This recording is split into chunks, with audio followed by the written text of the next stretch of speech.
In this video, I want to focus on lenses, and apologies for the bad dad joke. I want to cut through the terminology, which I know can be very confusing. I want to make sense of the numbers. Welcome to the Photo Genius channel.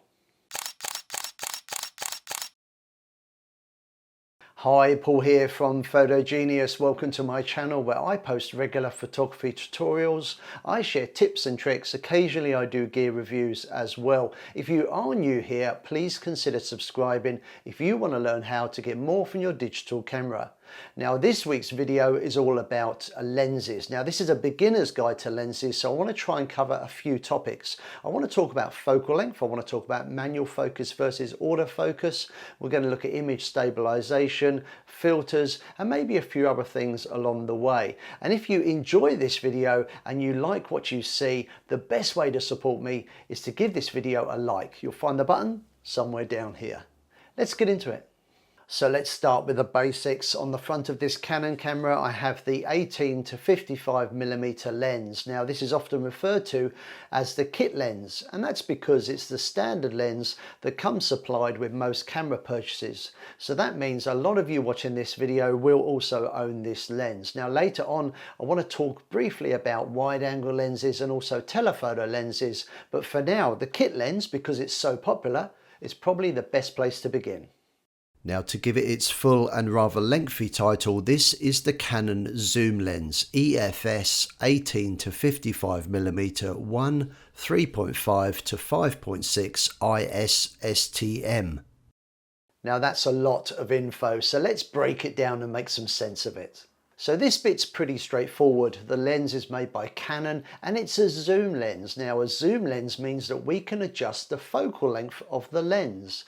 Now that's the opposite to a prime lens. A prime lens you can't zoom. This is the 85mm Nikon. This is the very popular Canon Nifty 50, and I'm going to be talking more about prime lenses later in the video.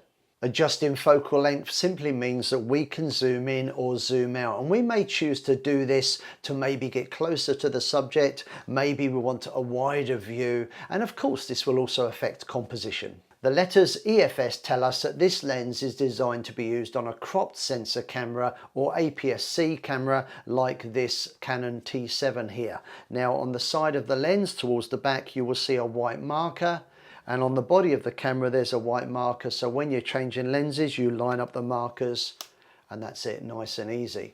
Now the EF stands for electronic focus and the S stands for short back focus. Now if your particular lens is just an EF lens, that simply means that the lens is designed to be used on full frame cameras but will also work just fine on the cropped sensor cameras like this one. On those lenses you will see a red marker, so you line up the red marker. Now on this crop sensor camera there is two markers, there's a white and a red, and that means you can use either EFS or EF lenses on this camera. Now onto the numbers. 18 to 55mm, that tells us the focal length of the lens. Now this bit is very important because the numbers dictate the lens's field of view, or in other words what the lens can see and capture when you take a picture. Now because there's two numbers, it means the focal length of the lens can be adjusted from 18mm to 55mm, and this is done simply by turning what is called the zoom ring. So adjusting the focal length is sometimes referred to as zooming in or zooming out.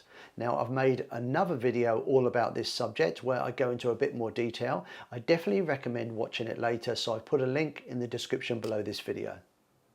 Inside of the camera is a sensor. Now when you take a picture, light passes through the lens and is recorded by the sensor. Now if you extend the focal length of the lens, it changes the angle of view.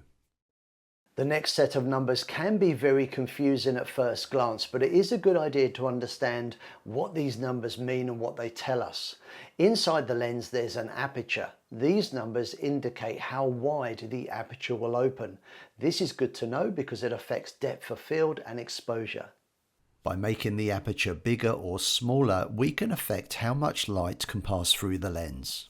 The position of the aperture is shown as an F number on the back of the camera, with a larger F number being a smaller aperture and confusingly a smaller F number being a larger aperture. So let's start by getting rid of the 1. We don't need to worry about that. Now things are a little bit simpler because we just have 3.5 through to 5.6. Now these numbers indicate the widest the aperture will open in this particular kit lens, f3.5 through to f5.6. But why 2 numbers? Watch what happens to the aperture value as I adjust the lens from 18 to 55mm. Now if we switch to a Nikon camera using the equivalent kit lens, again adjusting the lens from 18 to 55mm has an impact on the aperture range. Now it's very common that with most lenses when you adjust the zoom it has an impact on the aperture range unless you have a lens that has what is called a constant aperture, and this is generally found in the pro lenses.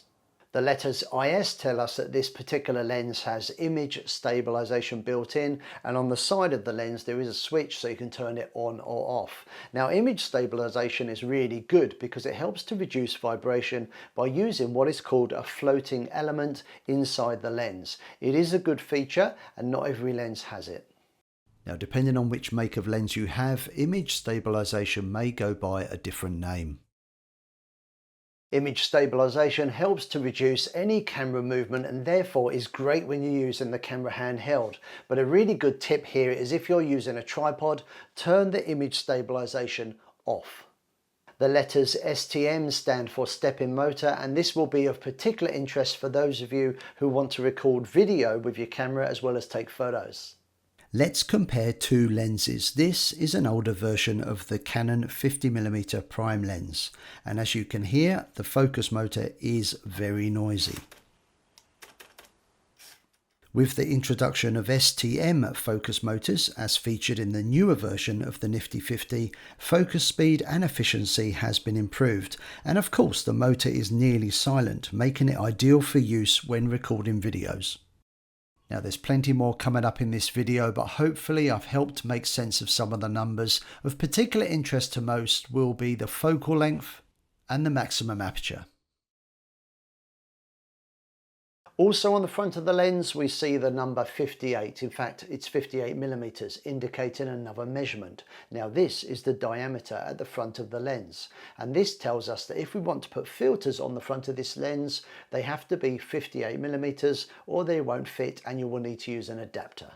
A filter is a piece of glass that attaches to the front of the lens. The UV filter is probably the most popular for protecting the front glass element of the lens, but other filters include ND filters and polarizing filters.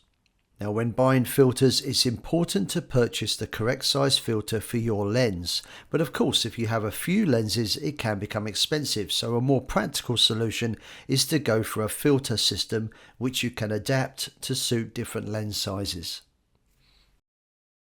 Now not always obvious, but written on the side of the lens here is the word macro followed by, yes, some more numbers. What does this mean? Don't be fooled, because sadly this does not mean this is a macro lens. It simply indicates the closest the lens can be to a subject and focus. Any closer and the lens cannot focus. Sometimes the word macro is replaced by a flower icon. Alternatively, some, like this Nikon lens, show the range from infinity to the minimum focus distance. Take a look at the side of your lens and there's a good chance you'll see a switch marked AF MF. Now this allows you to switch between autofocus and manual focus. Now generally speaking, autofocus is the way to go for most people. It gets the job done most of the time. But if you do decide you want to give manual focus a go, or if you have to use manual focus, all you've got to do is switch to MF and then adjust the focus yourself by turning what is called the focus ring on the lens, not to be mixed up with the zoom, because that's completely different. Now if you've got a Nikon camera you may not have a switch on the side of the lens, so instead press the I button on the back of the camera, select focus mode, select MF, and you're done. Now here's a good tip. Manual focus is a really good fix if your camera is struggling to focus on a subject. Cameras struggle to focus in poor light or if the subject lacks contrast. And sometimes what I mean by struggle is you can press the shutter button as much as you like, the camera will not take a picture simply because it's been unable to focus. But if you switch to manual focus and do the focusing yourself, you'll find you'll be able to take a picture. So for a lot of people, manual focus is a really good thing to have on hand as a solution to a problem.